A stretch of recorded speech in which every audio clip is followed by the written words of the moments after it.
Hi everyone, this is आंचल।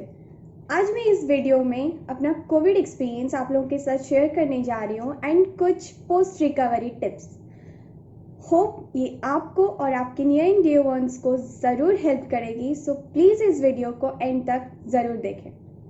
तो सितंबर 12 रात से पापा को थोड़ा बहुत बुखार था। फिर सितंबर 13 को उनका बुखार कम नहीं हुआ, इसलिए सितंबर 14 को पूरी फैमिली हम लोग गए टेस्ट करवाने। तो मेरे पापा और मेरे दादी 2 जन पॉजिटिव आए और बाकी मैं, मेरी मम्मी और मेरे भाई नेगेटिव आए थे। लेकिन उसके 3 दिन बाद वो सारे सिम्टम्स जो मेरे पापा को थे वो सारे मुझ में दिखने लगे। तो फिर मैं फिर से अपना टेस्ट करवाई तो मेरा पॉजिटिव आया सितंबर 17 को।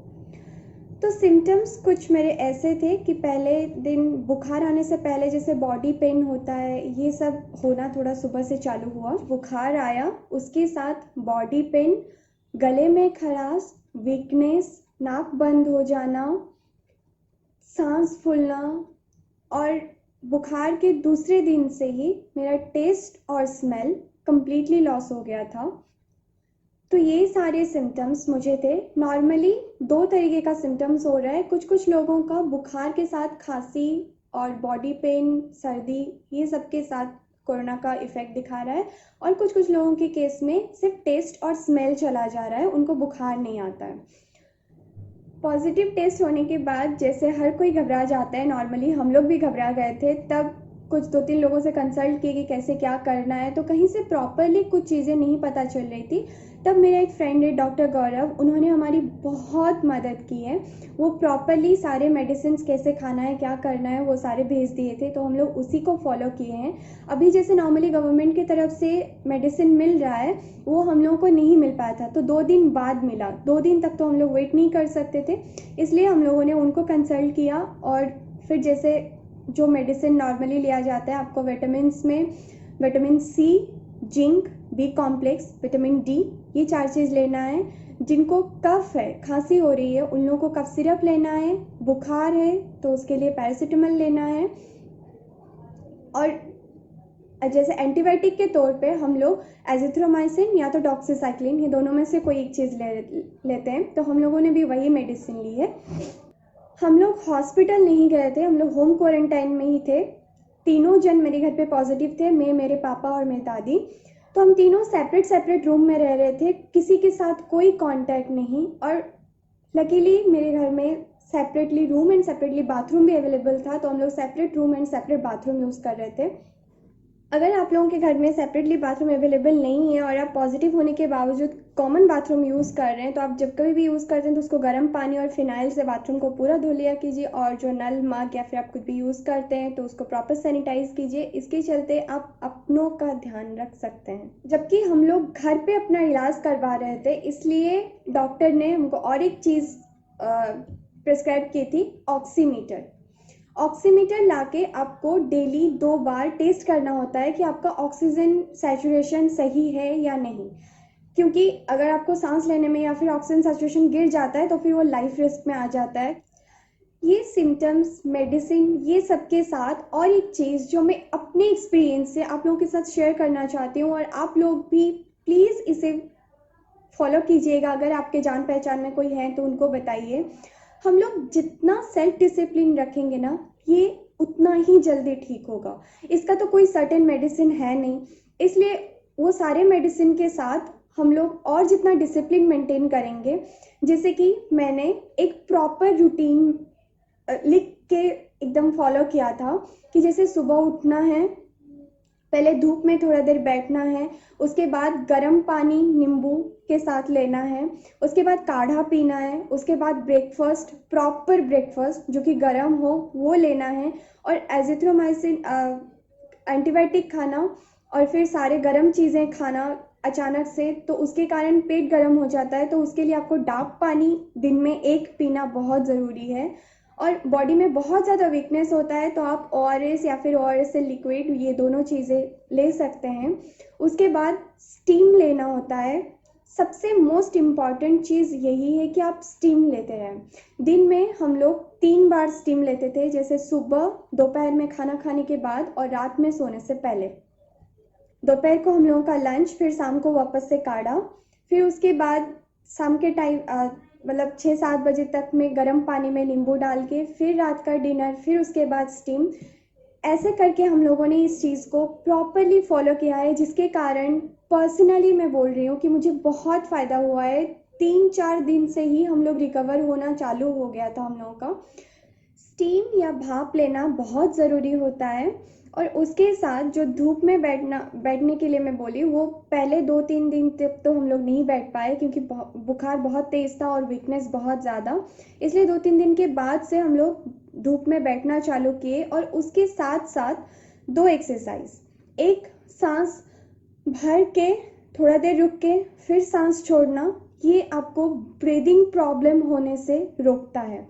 ये और एक चीज़ अनुलोम विलोम, ये 2 चीज़ें, ये 2 एक्सरसाइज आप लोगों को सुबह शाम 2 बार कर पाएँ तो बहुत अच्छा, नहीं तो 1 बार एटलीस्ट आपको फॉलो करना चाहिए।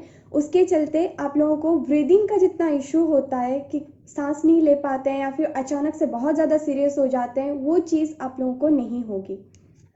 तो मैंने आप लोगों के साथ सिम्टम्स शेयर कर लिए, मेडिसिन शेयर कर लिए। मेडिसिन मैंने जो लिया है, आप कभी भी ऐसा कुछ होता है तो सबसे पहले एक डॉक्टर से कंसल्ट कर लीजिए, क्योंकि सबके केस में सब चीज़ डिफरेंट डिफरेंट होता है।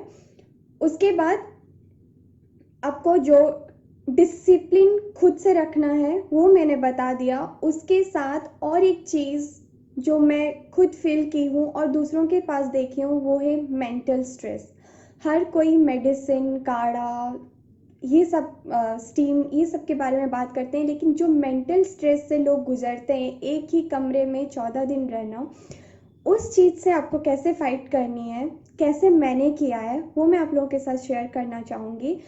उस वक्त आप कभी भी अपने दिमाग में नेगेटिव चीज़ मत लाइए कि मैं ठीक नहीं होंगी, या फिर इतने लोगों को कुछ हो रहा है, या फिर मुझे कुछ होगा। ऐसे कभी भी मत सोचिए, हमेशा ऑप्टिमिस्टिक रहिए। मैं अपना बता रही हूँ कि मैंने एक बार भी अपने दिमाग में ऐसा नहीं आया था कि मैं ठीक नहीं होंगी, या फिर पापा ठीक नहीं होंगे, या फिर दादी को कुछ होगा। ऐसा मेरे दिमाग में एक बार भी नहीं आया था। मैंने हमेशा ऑप्टिमिस्टिक रहा। और जैसे आपका जो फेवरेट काम है, जैसे किसी को गाना सुनना अच्छा लगता है, डांस देखना अच्छा लगता है, मूवीज़ देखना अच्छा लगता है, जैसे मुझे मूवी देखना अच्छा लगता है, तो मैंने एक तो सब्सक्रिप्शन ले लिए। तो ऐसे करके मैं मूवी देखती थी, ये सारे जैसे योगा करना, धूप में जाके बैठना, खाना पीना, प्रॉपरली खुद का केयर करना, ये सब कर रही थी। उसके साथ प्रॉपर रेस्ट कीजिए। और जिन लोगों से आपको बात करना अच्छा लगता है, जिन लोगों के साथ बात करके आप पॉजिटिव फील करते हैं, आपको एकदम अंदर से बहुत अच्छा फील होता है, आप उन लोगों से बात कीजिए।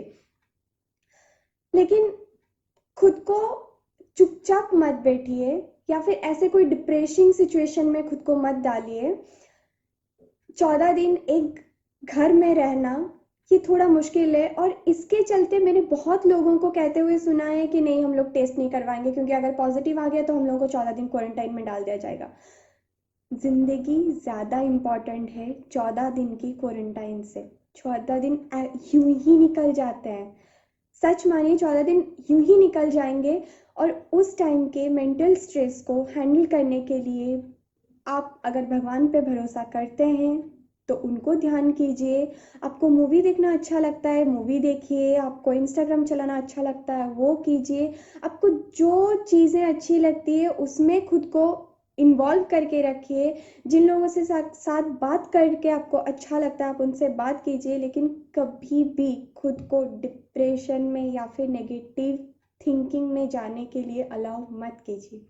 इस तरीके से आप अपने मेंटल स्ट्रेस से फाइट कर सकते हैं, जो कि आपको कोरोना से छुटकारा पाने के लिए या तो उससे रिकवर होने के लिए बहुत ज़्यादा हेल्प करती है। अभी मैं अपने एक्सपीरियंस से आप लोगों के साथ कुछ पोस्ट रिकवरी टिप्स शेयर करना चाह रही हूँ।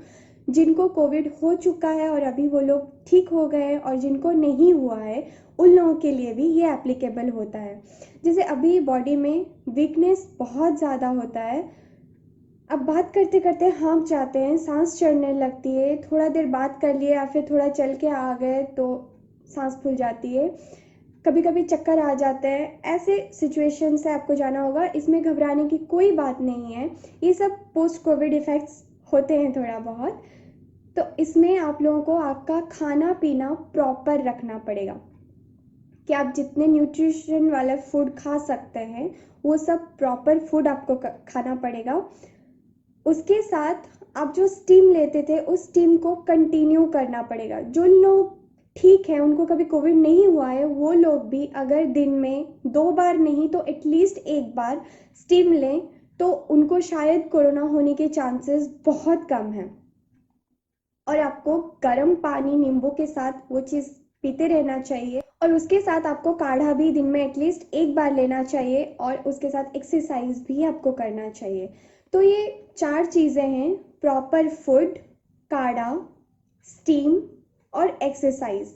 ये कोरोना हो ना हो, हम लोग ऑलरेडी रिकवर हो चुके हैं या फिर हमको कभी नहीं हुआ है, ये हर किसी के लिए एप्लीकेबल होता है। ये 4 चीज़ें अब हम लोगों के लाइफस्टाइल का एक पार्ट हो जाना चाहिए, तब हम लोग स्वस्थ रहेंगे, हेल्दी रहेंगे। और आपके आसपास जो लोग हैं उन लोगों को साथ भी आप ये चीज़ शेयर कीजिए ताकि वो लोग भी हेल्दी रहें। ये पूरे पीरियड में मैंने एक चीज़ महसूस किया है कि लोग बहुत ज़्यादा केयरलेस हो जाते हैं। अभी हम लोग नहीं मान रहे हैं जिसके कारण इंट्रैक्शन बढ़ रहा है, तो बहुत सारे लोगों को हो रहा है, आराम से ये फैल रहा है, तो लोग इसको बहुत हल्के में ले लिए हैं कि ये नॉर्मल सर्दी बुखार है यार, कुछ नहीं होता, 2 दिन में ठीक हो जाएगा। लेकिन प्लीज़, कोविड नॉर्मल सर्दी बुखार नहीं है। अगर आप लोग इसका इम्पोर्टेंस या फिर ये कितना जानलेवा हो सकता है आपको नहीं समझ आ रही है, तो एक बार जाके कोविड हॉस्पिटल के बाहर घूम के आ जाइए, वहाँ का एक चक्कर लगा के आ जाइए, आपको एकदम से पता चल जाएगा कि अपनों को खोने का गम कैसा होता है। मैंने ये चीज़ खुद एक्सपीरियंस किया है। जब आप पॉजिटिव हों और आपके आसपास से रोज़ एक दो डेथ केसेस आपको सुनने में आ रहा हो, तब कैसा फील होता है, वो बहुत ही अजीब फीलिंग होती है। इसलिए प्लीज़ मैं चाहती हूँ कि आप सभी जितने लोग ये वीडियो देख रहे हैं, आप सब स्वस्थ रहिए। इसलिए जो 4 टिप्स मैंने बोला है स्पेशली, उसको अपने लाइफस्टाइल का एक हिस्सा बना लीजिए। वो सब करने में आपको ज़्यादा से ज़्यादा सिर्फ 1 घंटा लगेगा। ज़िंदा रहने के लिए हम लोग अपना 1 घंटा तो दे ही सकते हैं ना, ज़िंदगी ज़्यादा इम्पॉर्टेंट है, राइट? इसलिए प्लीज़ मेरी आप सभी से रिक्वेस्ट है कि इस चीज़ को केयरलेसली बिल्कुल मत लीजिए। इसको प्रॉपर केयर, प्रॉपर ट्रीटमेंट के साथ ठीक किया जा सकता है।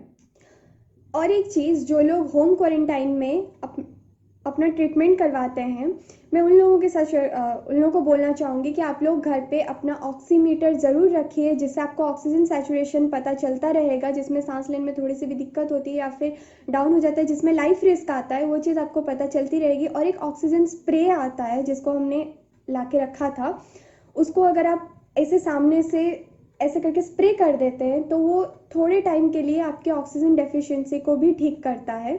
इसलिए वो स्प्रे को भी इन केस आपके पास अवेलेबल है तो उसको आप रख सकते हैं। और एक चीज़, ये वक्त एक दूसरे को दोष देने का नहीं है। गवर्नमेंट ने ये नहीं किया, वो नहीं किया, ज़िंदगी अपनी है, गवर्नमेंट की नहीं। इसलिए इसकी ख्याल हमको रखना है। लेकिन आज अगर मेरे पापा को डायबिटीज़ होते हुए, मेरी दादी 77 ईयर्स की होते हुए, मुझे लो ब्लड प्रेशर होते हुए, अगर हम लोग तीनों ठीक हो पाए हैं, तो ये सिर्फ और सिर्फ प्रॉपर डिसिप्लिन के वजह से और सारी चीज़ों को स्ट्रिक्टली फॉलो करने की वजह से। और ये सब चीज़ों में मेरी मम्मी और मेरे भाई का बहुत बड़ा हाथ है, क्योंकि वो लोग, हम लोग तो एक रूम में थे, वो लोग अपनी जी जान से हम लोगों का सेवा करने में लगे हुए थे। लास्टली, मैं इस वीडियो के थ्रू उन सभी को थैंक यू कहना चाहूँगी जो लोग उस पीरियड में कोसों दूर होते हुए भी बहुत ज़्यादा साथ निभाया।